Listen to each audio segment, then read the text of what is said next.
He left behind a mansion, a fortune, and a secret that could destroy her. For 11 years, I watched her care for him like no one else ever did. She held his hand through strokes, fed him when he forgot how to chew, and whispered stories into the silence when he no longer remembered his own name. She wasn't family. At least, not by blood. But sometimes love grows in the places where blood never shows up. So when he died, and the will was read, everyone expected the usual distribution, the house to his children, the land to his nephews, the savings to his sister. But they never expected her name. They never expected her to matter. The moment it happened, you could feel the oxygen leave the room. Faces froze, smiles cracked, and in that instant, the family turned into predators, united not by love, but by greed. They didn't just want the inheritance, they wanted to erase her, erase the years she gave, erase the truth. What they didn't know was this: he left behind something far more dangerous than money.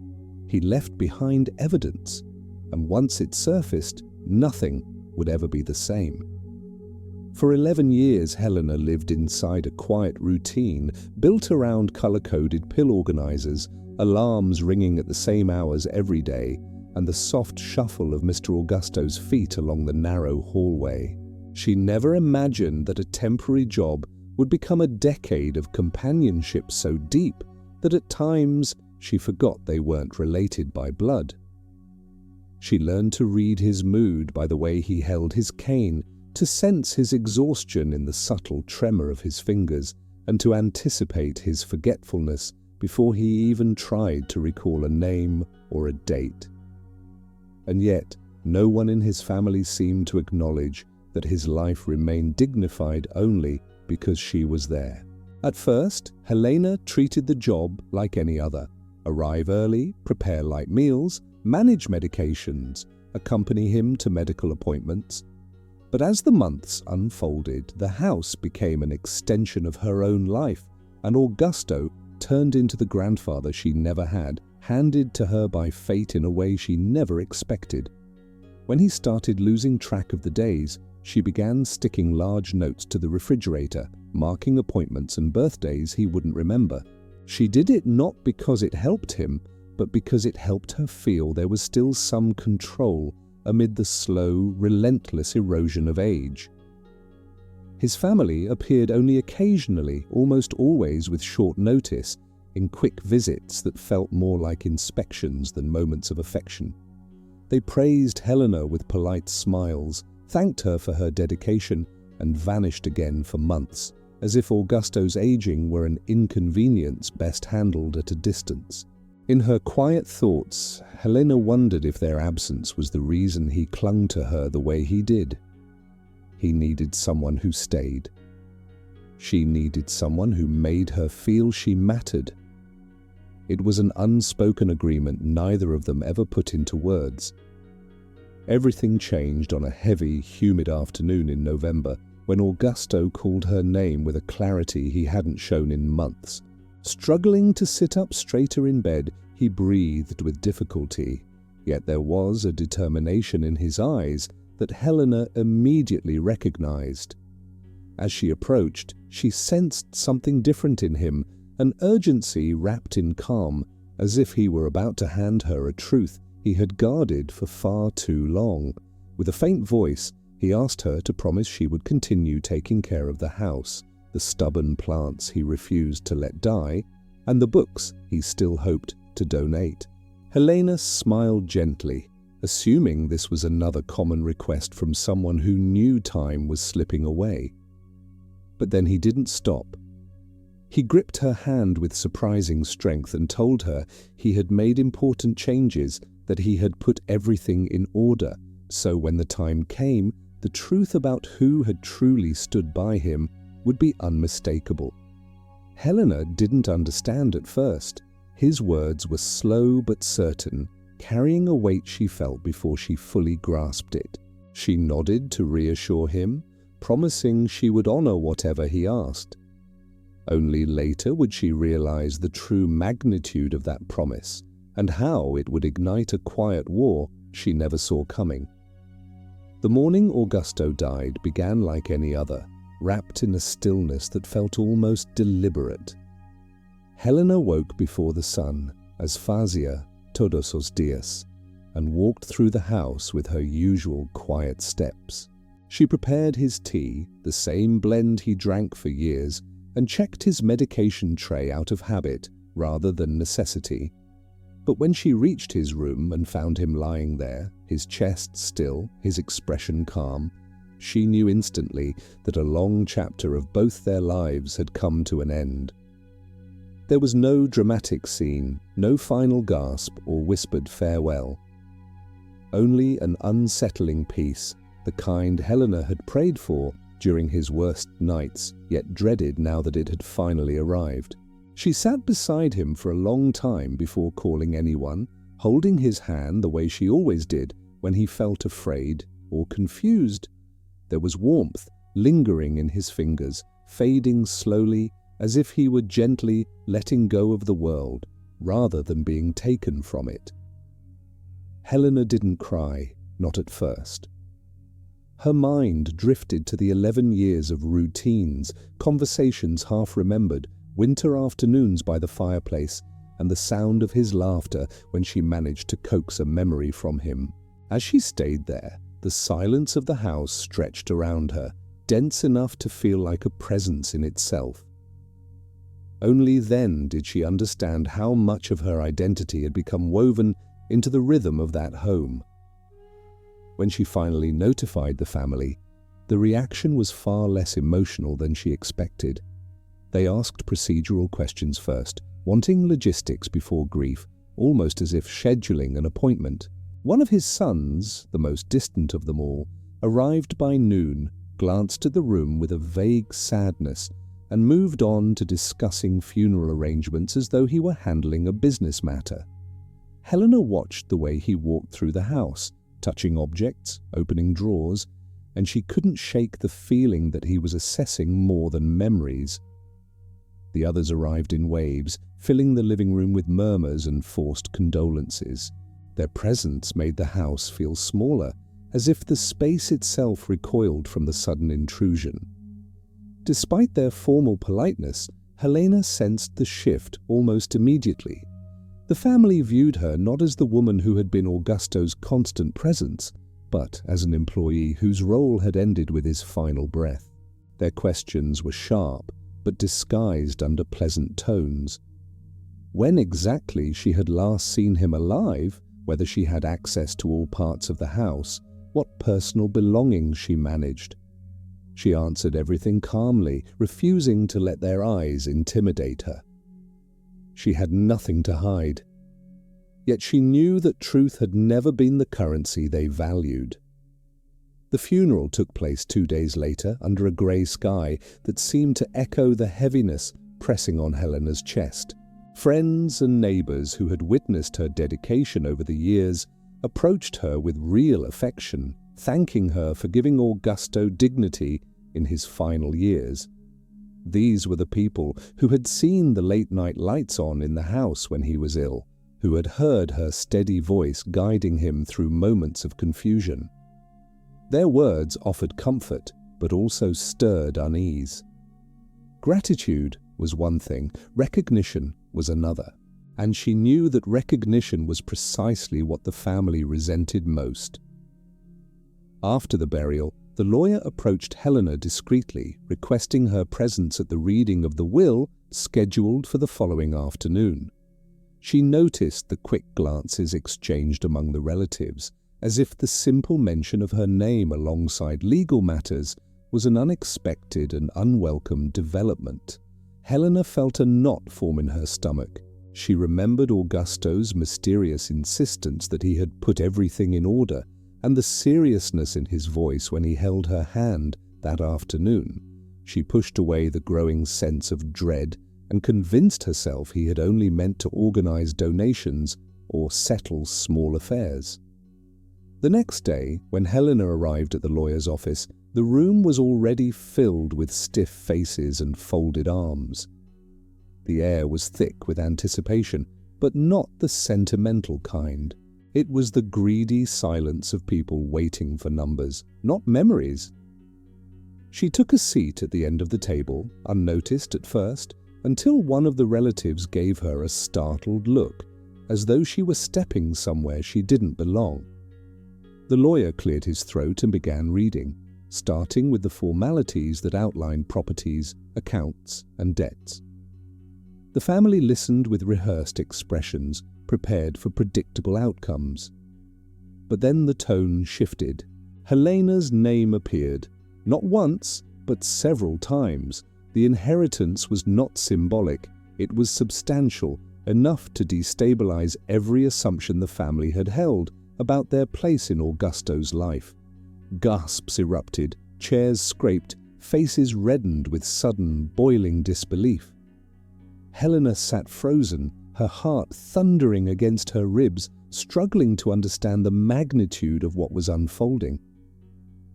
Augusto had not simply acknowledged her. He had elevated her, carved her name into the legacy of a man whose own blood had often kept their distance. In that moment, Helena realized that the silence she had felt the day he died was not just grief. It had been the calm before the war. And now the storm had finally arrived. Before we close Helena's story, I'd love to hear your thoughts. What would you have done in her place? Have you ever witnessed a family fighting over the truth someone left behind? Your perspective adds depth to histórias como esta. Então, deixe seu comentário aqui embaixo. Eu realmente quero saber o que você pensa. And if this story moved you in any way, consider leaving a like and subscribing to the channel. It helps this community grow, and it ensures you won't miss the next powerful story we share. The shock in the lawyer's office lingered long after the will was read, settling over the room like dust disturbed in an abandoned house. Helena sat still, her mind spinning, while the relatives erupted into tense whispers that quickly escalated into accusations. They questioned Augusto's mental clarity, demanded explanations, and insisted that Helena must have influenced him. Yet none of them had been present for the long nights, the appointments, the steady companionship that had defined his final years. Their anger came not from love, she realized, but from entitlement. It was easier for them to believe she had taken something than to admit they had given nothing. When she left the office, their eyes followed her like shadows. Some glared openly, others exchanged looks, charged with silent strategy. She walked to her car with steady steps, refusing to let them see how shaken she truly felt. Outside, the wind carried the distant sound of traffic, a reminder that the world continued moving even as her own life shifted beneath her feet. She gripped the steering wheel before driving away, grounding herself with slow breaths. The truth was simple. She had not asked for any of this. She had only done her job, then cared beyond it, and now she was being punished for it. That evening she returned to Augusto's house, a place that suddenly felt foreign despite the years she had spent inside it. She turned on the lights one by one, walking through the rooms as if reacquainting herself with a home she no longer fully recognized. The familiar scent of old books and eucalyptus still lingered, but now there was an undercurrent of tension, as though the walls themselves anticipated the coming conflict. She sat at the table where she and Augusto once shared countless breakfasts, and for the first time since his death, she allowed herself to cry. Not for the inheritance, but for the loss, the betrayal, and the knowledge that the life she built quietly was now exposed to scrutiny. The next morning, the first sign of trouble arrived. A car idled in front of the house longer than necessary, its occupants staring through the windows as if surveying territory they intended to reclaim. When Helena stepped outside, the car pulled away abruptly, leaving behind a trail of suspicion. Soon after, she received the first phone call. It was curt, borderline hostile, demanding to know which lawyer she had spoken to and what documents she had access to. Others followed, each more direct than the last, each revealing an escalating desperation. By afternoon, the family's intentions were clear. They planned to contest the will, claiming undue influence, diminished capacity, or whatever argument might cast doubt on Augusto's decisions. Helena listened to these allegations with a mixture of exhaustion and disbelief. She remembered the way he had looked at her during his final months, with clarity, gratitude, and trust. Nothing about his decision had been confused. It had been deliberate. She sat in the living room as the sun dipped behind the trees, casting long shadows across the floor. The house felt colder, the future uncertain. She knew the fight ahead would not be fair. But she also knew that walking away would mean allowing them to rewrite the truth. And after 11 years of loyalty, she could not let her story, or his, be erased. The fight began quietly, almost politely, as if the family wished to maintain the appearance of civility while preparing their attack. Helena received a formal letter first, written in the sterile language of legal intimidation, informing her that the will was being contested. They claimed she had manipulated Augusto, that she had isolated him, that she had inserted herself into matters beyond her role. Reading the accusations felt like swallowing stones. The words were cold and distant, but they carried the weight of people determined to undo everything she had meant to him. She folded the letter carefully and placed it on the table, refusing to let her hands tremble. Within days, the situation escalated. Neighbors approached her hesitantly, warning her about whispers circulating through the community. One had overheard a relative implying that Helena had pressured Augusto into signing documents during a period of confusion. Another mentioned that a family member was suggesting she had blocked them from visiting, twisting years of their own absence into an invented narrative. Each rumor felt like a thread being pulled loose from a fabric she had spent years holding together. She tried to ignore it, but gossip traveled quickly, and soon she could sense the hesitation in the way people greeted her, their smiles softer, their eyes cautious. The next blow came when she attempted to access the caregiving records she had meticulously kept over the years. Her notes were gone. The drawer where she stored them had been emptied, the folders removed without a trace. Helena stood there, staring at the space where hundreds of pages documenting her work, routines, and Augusto's condition had been. She knew she had not misplaced them. She also knew the family had visited the house recently under the guise of retrieving a few personal items. The realization settled heavily in her chest. They were not just challenging the will, they were dismantling her proof, piece by piece. Later that evening, her phone rang again. This time, it was one of Augusto's nephews, his tone dripping with forced politeness. He insisted they resolve things amicably, which, translated, meant renouncing her share. When Helena refused, he dropped the facade. He told her they would make sure her reputation was destroyed, that no court would believe a caregiver over blood relatives, that people like her took advantage of the elderly all the time. Helena felt the familiar burn of indignation rise, but she kept her voice steady. She would not give them the satisfaction of seeing her rattled. The following week brought new forms of pressure. Strange envelopes appeared at her door, containing photocopies of medical reports with passages highlighted to insinuate mental decline.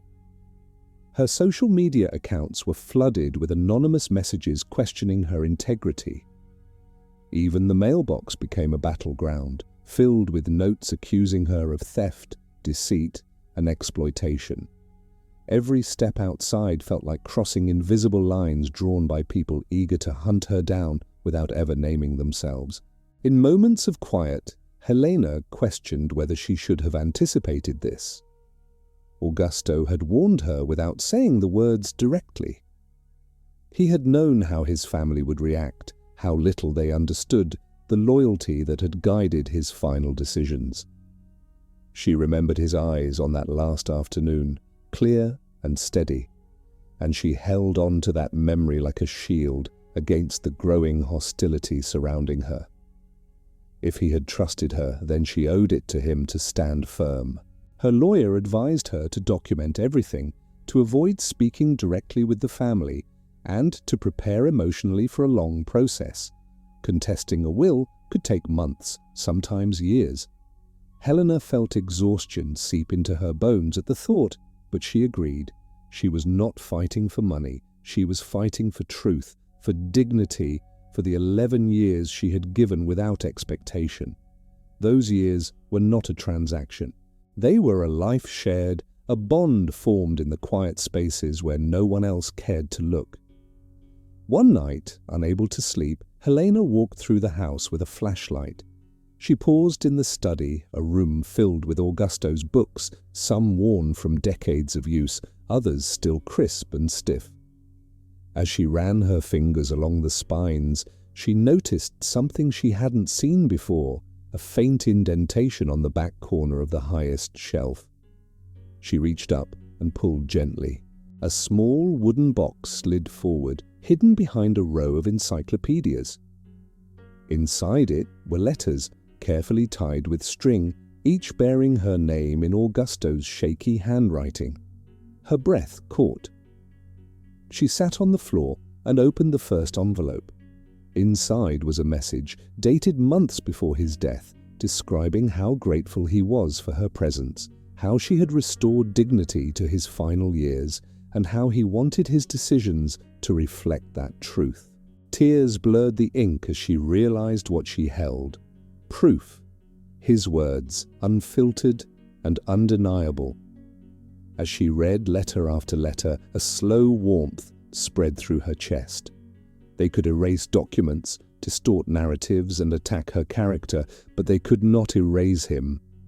And now she had his voice preserved in writing, a testimony far stronger than any accusation. The war was far from over, but for the first time since his death, Helena felt something steady rise within her. She was no longer afraid. She was ready. The discovery of the letters changed everything. Helena kept the box close in the days that followed, reading the messages late into the night, each one unveiling another layer of Augusto's intentions. His words were simple, often written in the shaky handwriting of a man who knew time was slipping, but they carried weight the family could not dismiss. He documented moments she barely remembered, praising her patience, her steadiness, her unwavering loyalty. He wrote about the loneliness he felt before she arrived, and how she brought warmth into a house that had once echoed with silence. For the first time since the conflict began, she felt something close to hope, though fragile and cautious. Her lawyer reacted immediately when she showed him the box. He examined the letters with careful hands, confirming their authenticity by comparing the handwriting with known documents. The dates aligned with key moments in Augusto's decline, proving he was coherent, thoughtful, and perfectly aware of what he wanted. The lawyer advised Helena to keep the originals hidden and provide certified copies to the court. He warned her that the family would not back down easily, but now the foundation of their accusations had begun to crack. Their claims of manipulation were no longer assumptions but lies exposed by ink and paper. News of the letters spread more quickly than Helena expected. She did not reveal their contents publicly, but the family learned through legal channels, and the shift in their behavior was instant. The phone calls stopped. The anonymous messages disappeared. The car that lingered outside the house no longer returned. Silence replaced their aggression, but it was not the peaceful kind. It was the quiet of people regrouping, reconsidering, searching for a new angle. Helena braced herself, knowing this was not the end but only a change in strategy. When the court hearing finally approached, she felt a steady determination she had lacked weeks earlier. She dressed simply, her hands cold, but her posture firm. The family sat across the room, avoiding her gaze, their expressions tight with resentment. They arrived with folders and statements, prepared to argue that Augusto had been confused, weakened, and easily influenced. But Helena had the letters, each one a calm, clear testament of his mind and intention. As her lawyer placed them on the table before the judge, Helena felt the tension in the room shift. The relatives leaned forward, their confidence faltering.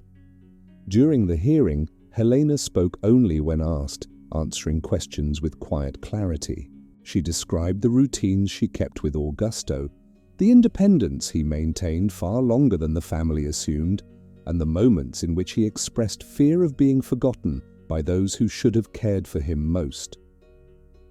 Her words were sincere, unembellished, and the judge listened with steady attention. When the lawyer read a portion of one of the letters aloud, the courtroom fell silent. Even the family could not mask their surprise at Augusto's unmistakable voice woven through the lines. By the end of the day, the weight that had pressed against Helena's chest since Augusto's death began to lift.